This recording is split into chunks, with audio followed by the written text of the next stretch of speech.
काय असतं बघा, सरकारनं जर एखादा प्रामाणिकपणानं निर्णय घेतला तर तो गोरगरिबासाठी प्रामाणिक राबवला पाहिजे. त्याच्यात पूर्वनियोजित काही षड्यंत्र करून कट नशी दिला पाहिजे.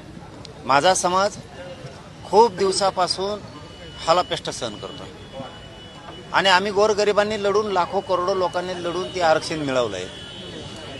आणि सरकार देणार तुम्हीच आणि प्रमाणपत्र रद्द करायचा घाट पण तुम्हीच घालणार. एकतर माझा समाज प्रचंड अडचणीत आहे. गोरगरीब शिक्षणापासून वंचित आहेत, नोकऱ्यापासून वंचित आहेत. माझा समाज, समाजाचे सगळे नेतेसुद्धा, सामाजिक राजकीय सगळे संघटनांचे सगळे अभ्यासक, पदाधिकारी, समन्वयक, मराठा सेवक सगळे एकत्र आले आणि तुम्ही आरक्षण द्यायला सुरुवात केली आणि रद्द करायला पण तुम्ही सुरुवात केली. इतका नीचपणाचं वागणूक नसावी.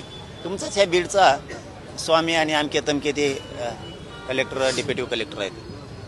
अरे यांना पत्र दिलंय बावनकुळेंनी. एखाद्या मराठ्यांच्या नेत्यानं, मराठ्याच्या मंत्र्यानं 60-70 वर्षाच्या काळात मला दाखवा ओबीसीचं आरक्षण रद्द करा किंवा ओबीसीच्या नोंदी रद्द करा म्हणून एखादं पत्र दिलंय. बावनकुळेंनी पत्र काढलंय नोंदी रद्द करा. हे गोरगरीब ओबीसीला तरी मान्य आहे का? तुकड्यावर जगणारे 4-2 सोडून द्या, परंतु गोरगरीब ओबीसीला तरी मान्य आहे का मिळालेलं मराठ्यांचं हक्काचं आरक्षण रद्द करण्यात यावं? म्हणून 29 ऑगस्टला खूप टोकाचं आंदोलन होणार आहे, खूप टोकाचं. ज्या पद्धतीनं नोंदी प्रमाणपत्र रद्द झाले त्याच पद्धतीने बीड जिल्ह्यामध्ये नोंदी प्रमाणपत्र रद्द करण्यासाठी पाठपुरावा करण्याची चर्चा आहे. माया फक्त समोर येऊ द्या, मग मी बघतो. हे बघा, मी ऐकूवर बोलत नाही, मी कधीच कोणाचं नाव घेतलं नाही. आता काल जे बोललो, ज्यांनी केलं त्यांचंच घेतलं. काल मी धन्याचं घेतलं का, भुजबळचं घेतलं का? मी मोहम आरोप करायचे म्हणून कधीच करत नाही कोणावर. चुकल्यावर मी सोडत नाही. कालचे इतके नोंद, अरे जात पडताळणी समितीनं आदेश केलाय व्हॅलिड करा म्हणून, सकाळी रद्द होतं. शिंदे साहेबाचे मंत्री हे काम करणार. आता ठीक आहे, त्यांनी सांगितलंय आता रात्रीपासून त्यांचे खलबतं सुरू आहेत. सकाळी पण होते की आम्ही आमची चूक दुरुस्त करतो. शिंदे साहेबांच्या तिकडून सुरू झालं. आमचं तेच म्हणणं आहे, तुम्ही चूक दुरुस्त करा, आम्हाला बोलायची गरजच नाही. तीच पद्धत भाजपमधल्या मराठ्यांच्या जिल्हा प्रमुखांनी, भाजपमधल्या मराठ्याच्या आमदारांनी, मंत्र्यांनी, खासदारांनी फडणवीस साहेबांना सांगा, बावनकुळेंनी केलेली चूक आपण सुधारू, गोरगरीब मराठ्यांचं नरडीचा गोट नको घ्यायला. हे शिंदे साहेबाला सुद्धा त्यांच्या महाराष्ट्रातल्या सगळ्या जिल्हा प्रमुखांना सांगावं, सगळ्या आमदार मंत्र्यांनी, खासदारांनी सांगावं की शिंदे साहेब आपल्या मंत्र्यांनी चूक केली, आपण ती सुधारू. आपण जर पाहिलं तर तुम्ही अनेकदा शिंदे तसे नाहीत, शिंदे मराठा समाजाच्या हिताचे निर्णय घेतात असं म्हटलं होतं. परंतु आज नेमकं असं काय झालं की तुम्ही शिंदेच्या विरोधात बोलताय आणि शिंदेंना सुद्धा इशारा देताय? हे बघा, मला ह्या बॉर्डरचा ह्या बॉर्डर थुका नाही आणताय. मी केलं म्हणलं की केलंच म्हणतोय.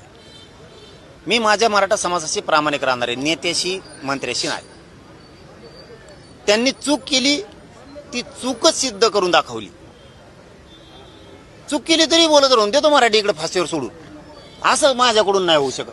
म्हणजे मला ज्या टोकाला जायचं असेल ती वेळ आली तरी चालत, पण मराठा समाजात नुकसान नाही होऊन देऊ शकत. मग जे व्हायचं असेल ते होईल आणि माझी लढायची तयारी त्यांच्यासमोर कोणत्याही ताकदीने.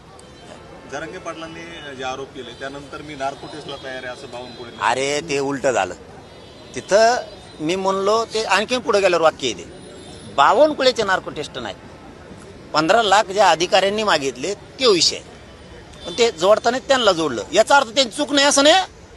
नार्को टेस्टचा विषय त्यांचा नाहीये, फक्त त्यांचा विषय पत्र काढले त्यांनी त्याच्यात. याचा अर्थ दोषी नेता अजिबात नाही. गंगाखेडला सुद्धा त्यांनीच फोन लावला. याच्यासाठी मंत्री नसतं बाबा. मंत्री कशासाठी असतो? इतकीच ठासून भरली तो यात. ठीक आहे, बघू आता बावनकुळे काय करतो आणि आम्ही बी मराठवाड्यात, पश्चिम महाराष्ट्रात, विदर्भात काय करतो दाखव. तुम्ही आमचा रद्द करून बदला घेणार, आम्ही तुम्हाला पाडून बदला घेणार.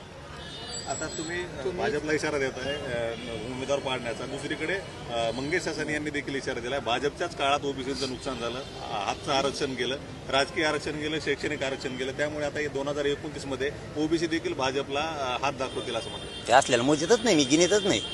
असले किती काय येते किती काय जाते. चला.